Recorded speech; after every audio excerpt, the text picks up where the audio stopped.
शहर के एक व्यस्त चौराहे के पास एक पुरानी लाइब्रेरी थी।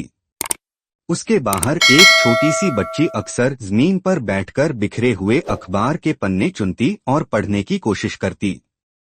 उसके कपड़े मैले और फटे हुए होते, बाल बिखरे हुए, लेकिन उसकी आंखों में एक अलग सी चमक थी।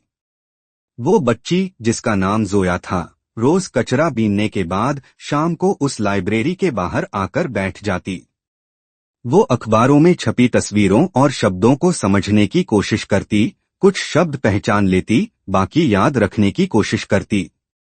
लाइब्रेरी के अंदर बैठा एक बुजुर्ग लाइब्रेरियन रशीद साहब अक्सर खिड़की से जोया को देखा करते।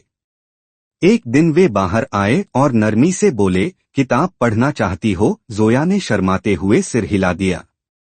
वे उसे अंदर ले गए और धीरे धीरे उसे अक्षर, शब्द और कहानियां सिखाने लगे। जोया जैसे किसी नई दुनिया में कदम रख चुकी थी। स्कूल तो वो कभी नहीं गई थी, लेकिन अब हर शाम लाइब्रेरी उसका स्कूल बन चुकी थी।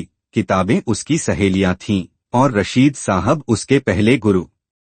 कुछ ही महीनों में वह आसानी से पढ़ने लगी। उसकी सीखने की लगन देखकर एक स्थानीय सामाजिक संस्था ने उसकी औपचारिक शिक्षा का इंतजाम कर दिया।